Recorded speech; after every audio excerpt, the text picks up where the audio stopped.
Welcome to my little space where heart and hook stitch up a place where we can together make a refuge safe for all our sake.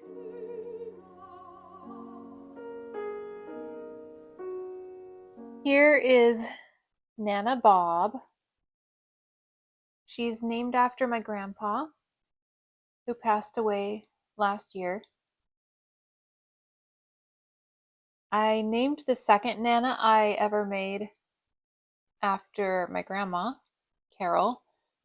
And so that was Nana Carol. That was number 2 in my series of Nanas Against Trump and Fascism. And it just so happens, I didn't even plan it this way, that Nana Bob is number 22. This the 22nd one. This marks 22 weeks since we found out Trump was elected. I'm just still motivated to make one every week, I guess. Making a statement on just that I disagree with everything he and all the yes men around him stand for. Yes men and yes women. So anyway, this Nana I will be sending to my grandma so she can have it next to her, the Nana that's named after her.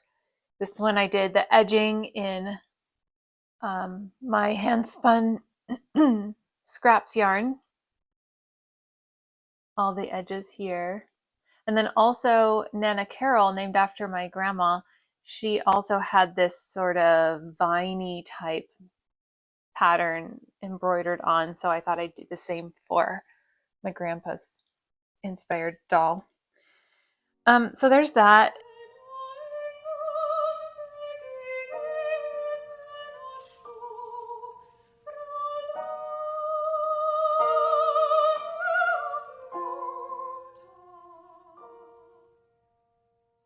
And then I thought I'd bring you along while I finish this next one.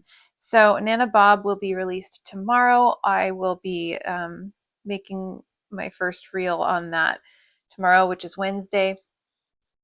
And then once again, I got ahead of the game. So this one will be coming out next week on Wednesday. And for this one, this is Nana Ruth, named after Ruth Bader Ginsburg. So I gave her a collar, but around her waist, that's like basically just a smaller version of the collar that I make that's inspired by one of the collars that she wore, one of the collars that she's most famous for. I do have my pattern available for free online for this collar.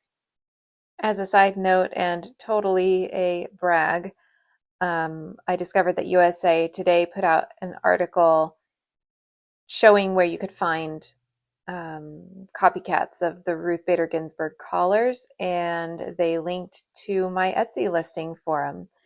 So that was pretty exciting for me. I got a lot of sales for those. I was making so many, like towers and towers of them. And you can obviously also find Ruth Bader Ginsburg dolls in my shop as well. I'll link to those in the description. And so all that she has left are her breasts to stitch on. And this is what they look like. There's one heart and one like pinwheel spiral. So I thought I'd stitch those with you here with me. These dolls are made from a pattern that's available for free online as well. I'll put a link in the description box to that. So I pretty much just hold this in place. I don't bother pinning these. I stitch most of the way around it and then I stuff it. Now the rule I came up with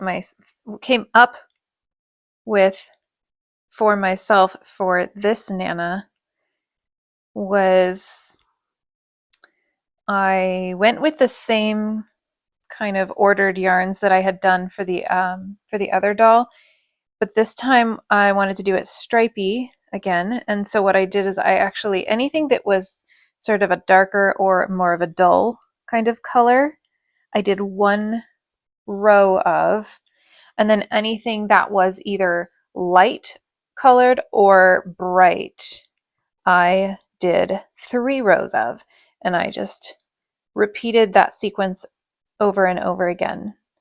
So that's why this doll has more of a bright look to it. Light or bright. And any of the dark, like there's a skinny row of black here and a skinny row of brown here.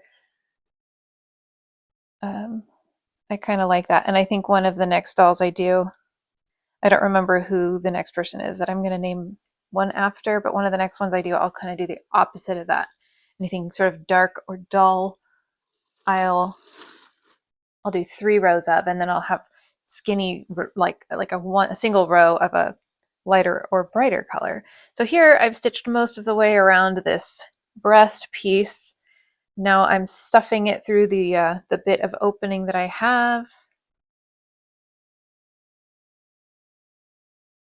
Oh yeah, and the way I did the collar is I just made it to fit around the belly before I finished making the doll. So I had already stitched up the whole top part of the torso as well, but I hadn't stuffed it yet. So I then made the collar, which is more like a skirt now. I made it to fit, and I slipped it over, which was easy to do because this part hadn't been stuffed yet. And then I went ahead and finished the arms and stuffed the whole top part so that this is completely unattached. It's loose on there just a little bit, but it's pretty solidly on there. I don't know that you could, stretch it to pull it off. Maybe you could force it off, but it's pretty solidly on there. Please subscribe if you haven't already. Just in the past month since I started making these videos, I now have just hit 70 subscribers. So if you were one of those that recently subscribed, I really appreciate it. Thank you. Okay, so now I've stitched most of the way around that. This one needs to be stuffed. I've got my stuffing right here.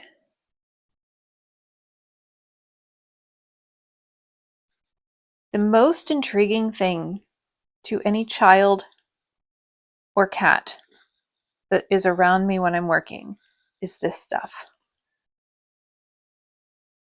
Children, small children, always want to play with it. They always, can I please have a chunk of it to play with? And usually I say no because it will just end up somewhere on the floor, and I don't want a pet to accidentally eat it. Because yes, cats will just be curious and want to check it out with their tongue, but then their tongue will grab a hold of it and they can't stop themselves from pulling it into their mouth and swallowing it. And there we have it. So basically, I'm just going to bring this yarn end over to where the other yarn end is and tie them together. And then bury them in the doll.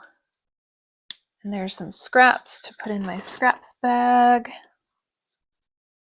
Doing what I do, I need to have lots of different bags in constant, I don't know, use for various purposes all around me. All right, now this makes a huge mess as I snip it apart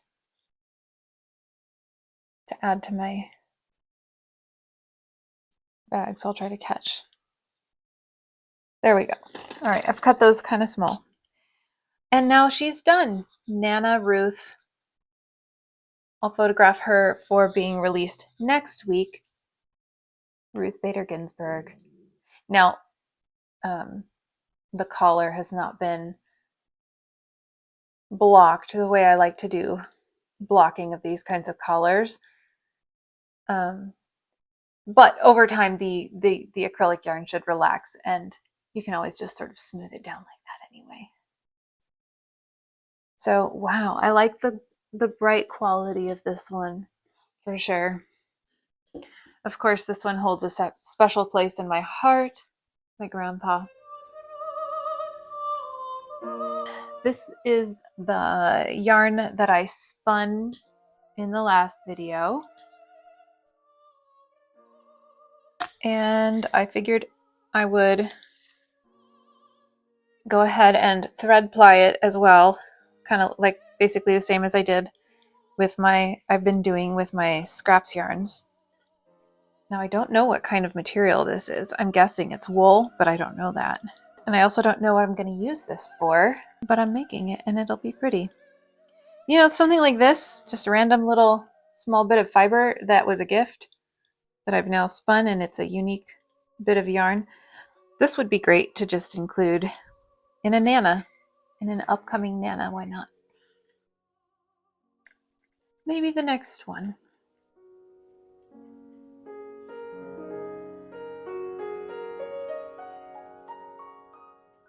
Oh, I made myself super sore by pulling a whole bunch of weeds today. We have a little pathway entrance right basically on the edge of our property that goes to sort of a communal walking path.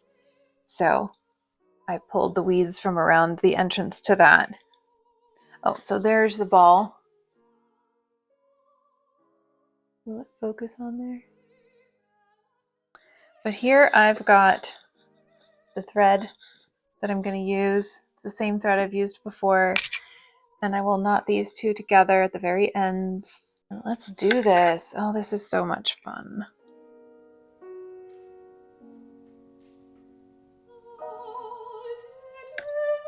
Woo!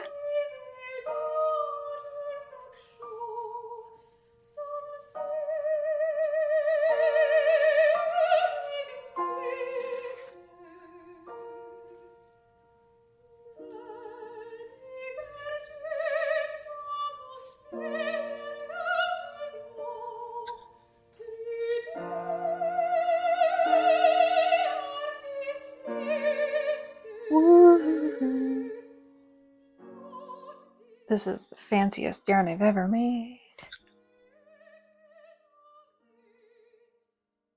I don't know, my yarn scraps yarn is pretty fancy too. But this definitely looks more intentional, I'd say. I'll show you close up if you... Oh, shoot. It came right off. Nah. You witnessed a tragedy. Okay, it's not too bad. Came off the hook. And it kind of spun around the thread there. But only a couple times. I can get it one more time around. I can get it taken care of here. No, one more time around. There we go. All right, I guess it's time to get it onto the bottom part here.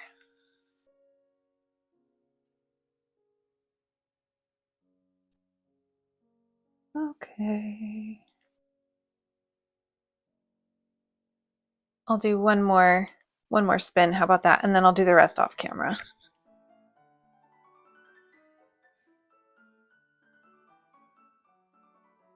I'm parking it. And whoa! That got away from me. That wasn't the best. I'll see if I can do this one more controlled. You don't want to just like completely let both sides go. You want to let it go in a controlled way. And this is looking like it's losing most of its twist right there. Okay, that went okay. That went okay. I thought it was going to come apart maybe. My goodness.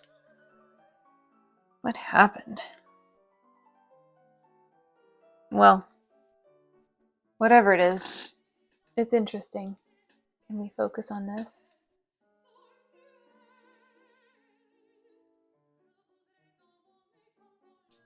All right. Well, most of this one doesn't have big slubs like that. Is that the word? I can't remember. I think that might be the word. There's a particular word for when it has like a larger clump like that.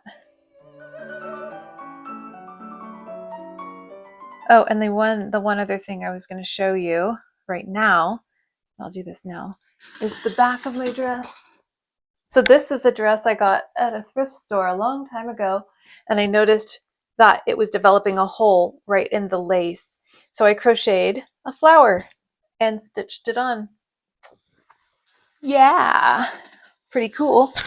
So crochet comes in handy.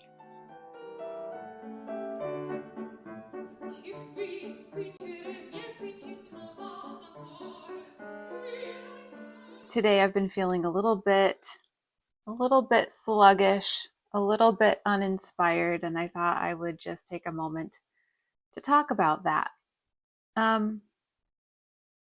It's helpful for me to have consistent projects that I'm working on. So first of all, making these YouTube videos is helpful. It's giving me some goals. You know, I'm not recording every day, but every few days or so, or at least every other day, I've been wanting to record a few segments of video at least. So it's a project that I feel committed to. But specifically my Nana's project, deciding I'm going to make one every week in this series that I'm blatantly saying this means that I'm anti-Trump. That's helpful for me. And then also when I know that I have particular bestsellers in my shop, that it's always helpful for me to have an abundance of on hand when sale times get really good. During these times like it is right now in my shop where things are going a little bit slow, I'm not getting many sales right now. It can wear on my psyche and my positivity and thinking I'm doing a good job. I'm making this work. I am making this a full-time job. If I'm prone to feeling that way a little bit more when things are a little bit slow and I'm not making those active sales in the moment, and our economy is collapsing and racists are feeling emboldened,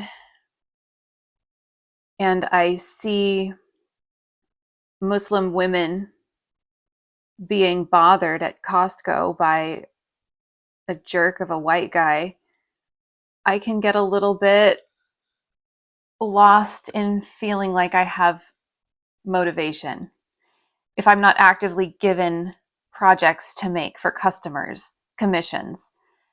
So it's really, really helpful for me. And I'm sharing this because maybe it will be helpful for you, especially if you're a creative. For me, it's helpful to have the goal, of course, of having overstock of my bestsellers. But then in the moments like these, I can just kick back and monotonously work out stitch after stitch after stitch, just whip up parts over and over again just to get like a whole bunch of stuff made. And while I'm doing that, I'm not creating some new art piece, right? It's kind of the same thing over and over again, even though each one, like right now I'm making more flying spaghetti monsters. Each one is unique because the final end noodle placement is different on each one. But it is really just sort of zoning out type of work where I feel like it's almost meditative.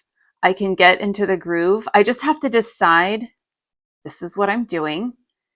And then I can feel productive. What I hate is not feeling productive or like what I'm doing isn't worth anything. And I can start to feel that way during these slow times in my shop. And it's compounded by all the other factors going on in I was going to say in our country, but in the US, if you're not in my country. And so I guess I just felt like sharing that. I'm going to stitch together one of these. I've got this part of a flying spaghetti monster and 7 more sitting over there. I've got these 2 meatballs that need to be stuffed, and I've got a set of eyes. And I have 8 total of all of these parts. Well, 8 of these 16 meatballs and 16 eyes sitting over there that I'm going to compile. So this is how I'm going to spend my bit of afternoon right now. And I thought I'd invite you along for a little bit of it. So typically what I'll do is, you know, just gather my stuff all around me, sit back and put something on to listen to or watch while I do this. And for me, it takes me out of my headspace. When I start to feel the way I was explaining, I start to feel kind of frozen in time. Like I feel like I could just sort of just sit and stare. So the second I start feeling like that, I tell myself I need to do something. So if I don't know what I need to do next, that's why it's helpful to have these projects. If I don't know what I need to do next and I don't have a Nana ready for the upcoming Wednesday for me to have one ready for, then I know I need to make that. If I already have, like right now, I already have one made for next Wednesday, and today is, what is today? Today is Thursday, and I already have one ready for next Wednesday. So that's not imminent. And I thought, well, I'll just start making more monsters. So the last couple days I've been making meatballs and now these parts. And I already have a whole bunch of these little eyes made up. So I just grabbed 16 of them out to have ready for this. And so yeah, to snap myself out of feeling that way, I know I just need to grab something and start working, because then my mind is on the work that I'm doing. Another thing I really don't want to do is just zone out with the TV or music on. However, in my room, when I say TV, I usually use my phone to watch Netflix or YouTube. It's a lot of YouTube, but I also put on a lot of music. I'm actively keeping myself up to date and informed with all the political goings on in my country. So I have multiple sources that I get my news from, but I found one YouTube channel that I quite like the host of. It's Luke Beasley. I'll put a link to his channel in the description box. And every day I make sure I get through all of his video segments just to make sure I at least am getting the top stories of everything that's going on every day. And aside from that, I wanted to mention the importance of music to me. As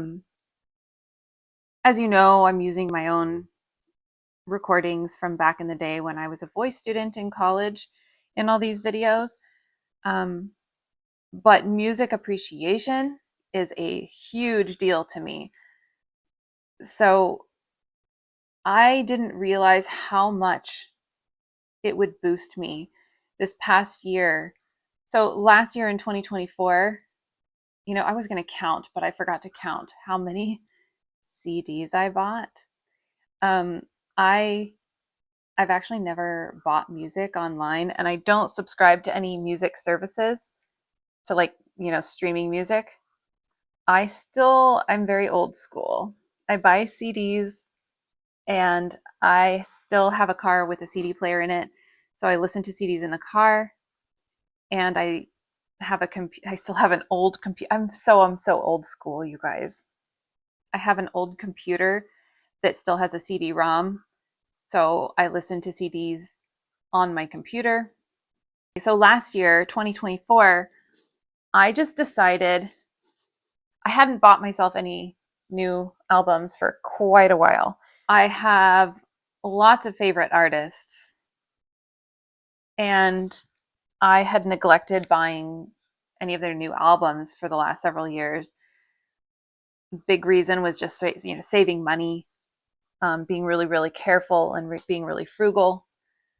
Going through a divorce, being careful with all monetary expenditures and whatnot.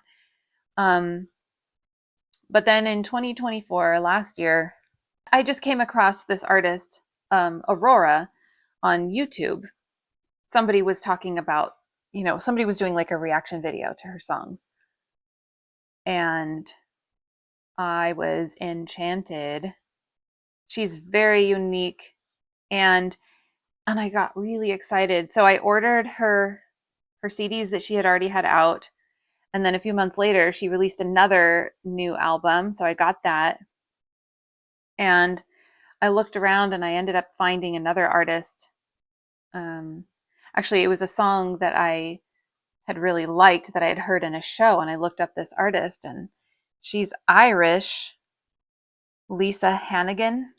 And so I looked up her music, and it's all so gorgeous. So I bought all of her CDs.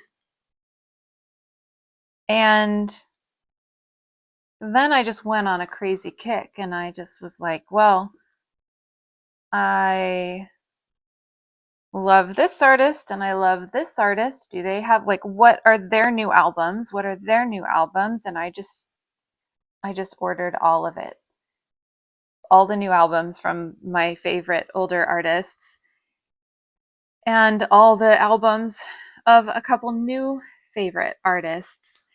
And I didn't realize how much I really needed that, actually. That was so good for me, because immersing myself in other people's creativity and beauty that they're creating, it really, really, really inspires me and makes me feel more creative. Just listening to, putting in an Aurora CD, I could just be sitting here listening to it, and I feel creative as I'm going through the journey of her creations. And then I feel like I have to make something too. I just find it so inspiring. So go check out Aurora and Lisa Hannigan. I mean, I have a lot of other artists that I absolutely love. Bjork has been a long time favorite of mine. Long time favorite of mine. Joanna Newsom, long time favorite. Regina Spektor, long time favorite. But anyway, I digress. I should show you. I have a huge portrait of, well, not huge. I have a big charcoal portrait of Bjork and Regina Spektor in the common rooms of the house. Editing Aileen here. I just wanted to jump in and tell you a little bit about this artist that does these charcoal portraits. He was particularly fascinated with doing portraits of Bjork, and that's how initially I found him, because I'm such a big Bjork fan. And he's in Australia, I believe. His name is Peter Brandt, and he goes by, his business name is Avalon Prand. So he has avalonprand.com. It's spelled just like it sounds. I commissioned him to make the Tom Waits for my dad, because he's such a big Tom Waits fan. And then I just had to go off on another tangent, because there were a couple other pieces of artwork that were inspired by Tom Waits that I got from my dad over the years. This one is called The Bird and the Whale, and it's inspired by the Tom Waits song Fish and Bird. And I thought this was cool. It's a mixed media, photograph of mixed media. And then this was a print from Point Blank Art and Design that I just thought was really cool, a portrait of Tom Waits. And now we can get back to stitching. So now I've stitched up the little bottom opening there, and now I'm going to stitch the meatballs, now that I've stuffed them, onto here. So anyway, I'll listen to the dreary news while plugging away working on my stuff, or I will just zone out to beautiful music and feel like I'm being very creative while I'm doing some of my monotonous, mundane kind of creations like this. And it really, really helps my psyche. Of course, I'm totally distracting myself right now as well, too, talking to you, my viewer. And that also is helping, obviously. But another thing that I recently did is I knew that I've had this. I know I've had this sitting around for a long time, but I made a cross stitch back when I was in high school and into college. It took me a long time. I was a student. I was working on this huge cross stitch for a long time. I think I finally finished it at some point when I was in college, and I pulled it out today. I knew where I had it. I had it in a drawer over here. And it's just this big piece of cross stitch fabric with this design on it. And I've had it just folded up, sitting in a drawer. Like, I put so many hours into this thing back then, and I never did anything with it. So as I'm doing this, I'm like turning my chair slowly around. Okay, so then I'll bring this over to the other side to stitch the other meatball on. You see how long I have to make this? Because this is the same sewing strand that I use for sewing all the noodles. So I took that out today. And oh, this is kind of funny. I took it out. I got out the ironing board because it was all, wrinkled from being folded up for years, decades, decades. I'm 40. I got out the ironing board and I ended up having to spray the whole thing. I had to get it pretty darn wet and then really go over it with the hot iron. And that seemed to work pretty well. So I got it pretty smooth and I have a plan for it. I'm going to finally finish it so that it can be appreciated and not just folded up in a drawer. But I don't want to tell you what my plan is yet. So that will be coming up in a future video. But as soon as I'm done stitching this, I will show you the cross stitch. It's two griffins. So then this is kind of where I leave off with my, I got into a knot. This is what I have to be careful. Ah, there we go. We have Willie now. Somebody just let him in the room and he was chowing down. You probably heard him. Okay, there we go. So now I'll take that long strand of yarn and just make it a little tidy up here to keep it out of the way. Because I don't have the other parts made up yet. I always have to rub my nose. I'm sorry. I just always find myself rubbing my nose on camera. And it's just, when I'm doing the sewing and stuff, like little bits of fuzzies are floating through the air and they tickle my nose. I'm sensitive.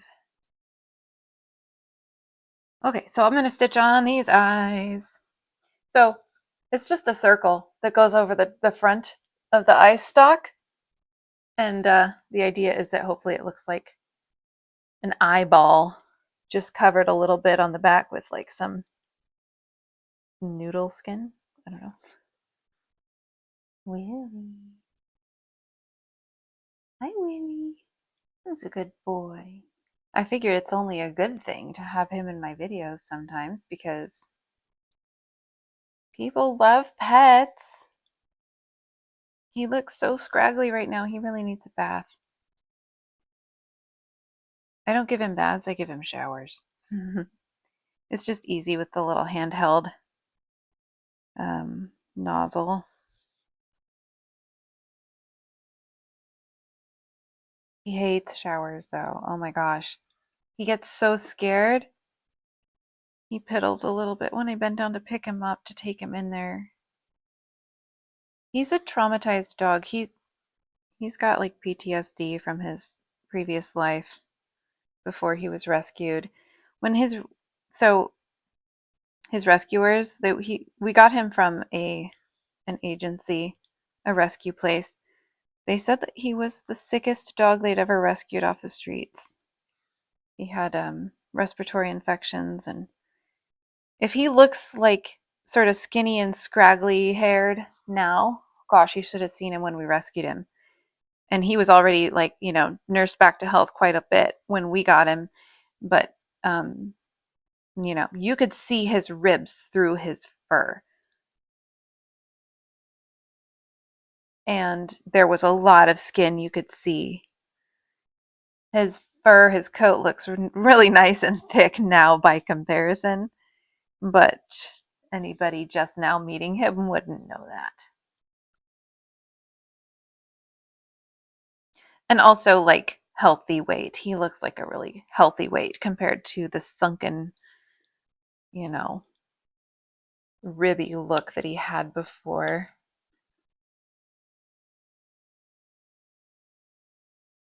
Okay, well, that's about it for stitching those pieces together. Notice I'm still trimming my scraps an extra step along the way as I go, dumping that in with my scraps. So there's that part. Needs the tree holder part and the noodles, and then that'll be it. So I'm going to do 8 total of these, so I have 7 more to do, and I'm not going to do it on camera, but I'll have a chance to zone out and catch up on some news, maybe listen to some music, maybe watch some Jillian Eve spinning because I know she has a new video. Yeah, I'm trying to think if there was anything else I wanted to say.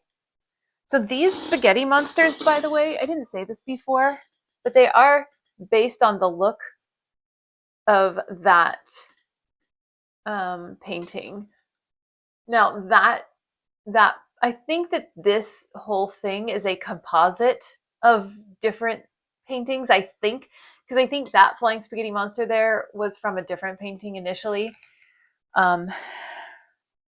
But regardless, I love it, and so that's why I do the noodles this color, is because it's based on that guy, that depiction. It's not based on actual, because I thought about that. I'm like, actual spaghetti is quite yellow. And this is not like proper spaghetti color, but that's what I'm basing it on. Oh, and I didn't show this before, but this is the rolled into a ball. This is that little bit of yarn. All right, so here are the other parts for making 7 more of those. We've got the eyes, the meatballs, and that part. I've got my blanket pulled back because we're kind of at the in-between stage of trying to decide whether I need all of that on my bed for the warmer times. So here's one that is incomplete. Unfortunately, it has this discoloration here from when it was like, I think a smaller ring that I had on it, like around here. And it just, I don't know, I carried it around or something, or got it dirty, obviously. So I'll have to try to clean that off if I ever get around to trying to finish this. This I must have started just after finishing the big one, like way back in college, so decades ago. But as you can see, this is cross stitch. It's got 1 X over, like each square gets an X for this design. This one is much bigger. As you can see, there's my hand for measure, for scale. This one is much bigger, but the design, I made it bigger. So I'll zoom in here and you can see that I did 4 boxes per X. So you see, you can make a much bigger or much smaller design. And so like this one has sort of a darker, smaller, tighter appearance. The stitches are just, yes, they are tighter. This one, since the X is going over 4 boxes, that there's a little bit more fabric showing through the X's. You could also change, looks like I'm using just 2 strands of the ply there. This, not sure. I think I was also just using 2 strands. So I could have used the full embroidery thread, all 4 or however many plies. I don't remember how many plies are in embroidery thread. It's been so long since I've embroidered. But I could have used a thicker if I wanted it to look as dark and solid as that. But anyway, I think it's beautiful. And then this is some sort of centerpiece, I don't know, between them.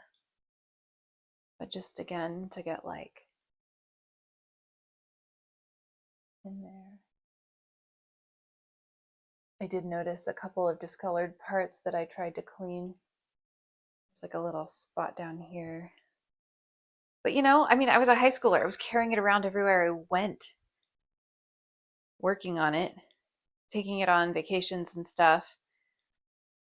And it came from the designs, that one too, that design too, came from this book. This was my parents' book. It is my parents' book. And I'll show you a little bit. So, charted peasant designs from Saxon Transylvania. So my parents met folk dancing. Editing Aileen here. I tend to start saying something and then I go off on a little tangent and interrupt myself and then never get back to the point. So I said my parents met folk dancing. What they did is they had to sew their own costumes for the folk dancing, and oftentimes they would embroider details on the costumes. So I don't know if that's how they got started embroidering or not, I should ask, but basically this was a well-used book. Obviously, it's falling apart.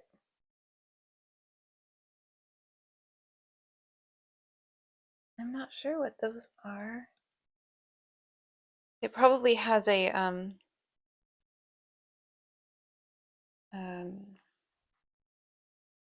legend in it that tells what each thing is. These look like peacocks, maybe?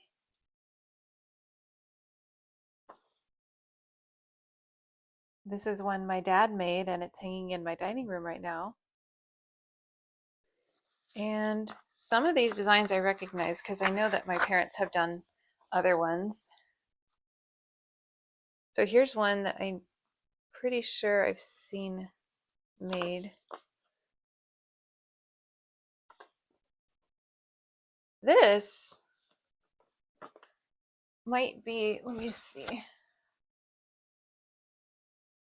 Yeah, that's that one. So if I ever want to finish that one, there, I've got it. Actually, since it's totally symmetrical, it's actually symmetrical like 8 ways. I have enough here that I don't even need that. I could just copy each of these sections going around. I should finish that. I don't know if I have the motivation to finish that, but I should. And I couldn't find, out of all of this, oh, see, this is a peacock one for sure. This is one that my mom has made. Look at that. Yeah, see, here it is hanging in our other dining room. This is my mom's work. She sewed it onto multiple cloths to create that kind of border effect. And she did each X over 16 boxes. So there were 4x4 squares under each X. And here's my hand for scale. My dad said he's made the griffin one that I did. Oh, and this is the funny story. When I walked out, that looks similar to the griffin design, doesn't it? But I think it's like maybe another peacock or some sort of bird. I think it's a peacock. Don't they have those 3 things on top? I don't know. Anyway, so the funny thing is when I brought this out to the dining room and got out the ironing board and set it up, started ironing it, my dad walked in and he said, "Oh, I made that." And I said, "No, you did not." He said, "Oh, okay." And I explained that, no, I made this in high school and into college, and I've had it folded up with my stuff for forever. And then my mom, who wasn't part of this conversation, she walked in and saw what I was doing, and she goes, "Oh yeah, I made that." And I said, "No, you didn't." This was mine. I made that. And I have a plan for it. It's mine, and I have a plan for it. So stay tuned.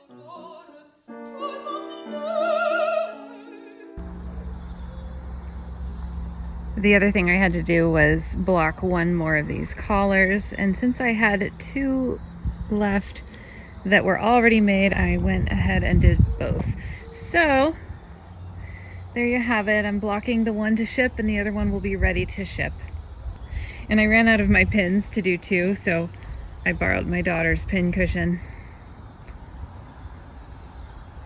The sun's going down. I'm almost out of daylight, but it's still a little bit warm out here.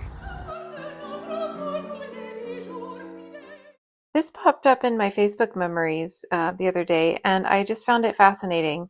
I posted, "Aileen Robinson needs to remember to wear her wrist brace while crocheting. Hope I'm not giving myself carpal tunnel syndrome." So this was 14 years ago. I remember now that I was regularly getting wrist pain and pain in my finger joints. I associated it strongly with all the crocheting I was doing. I've never slowed down my crocheting. If anything, I probably do more of it now than ever before. I don't get those generalized achy joints and wrists anymore. And I can't help but wonder if that's because of all the meat I've been eating, or generally, more likely, just the lack of carbs. I've been mostly carnivore since the beginning of 2020. I was beginning to be very keto back starting in 2017. And back in 2014, I was generally starting to do low carb. So there's maybe something to it. I just had totally forgotten about my wrist brace and soaking my hands in warm water to alleviate my knuckle aches. So maybe I can talk more about my diet and health in future videos. Let me know in the comments what sounds interesting to you. I only had these 2 items to ship today. However, the doll is a gift for my grandma and the collar is an order. And I don't think I have a shirt that is more factually correct. Crochet hooks and colors bright, crafting wonders day and night. Join the fun, come see it through. Subscribe, and I'll create for you.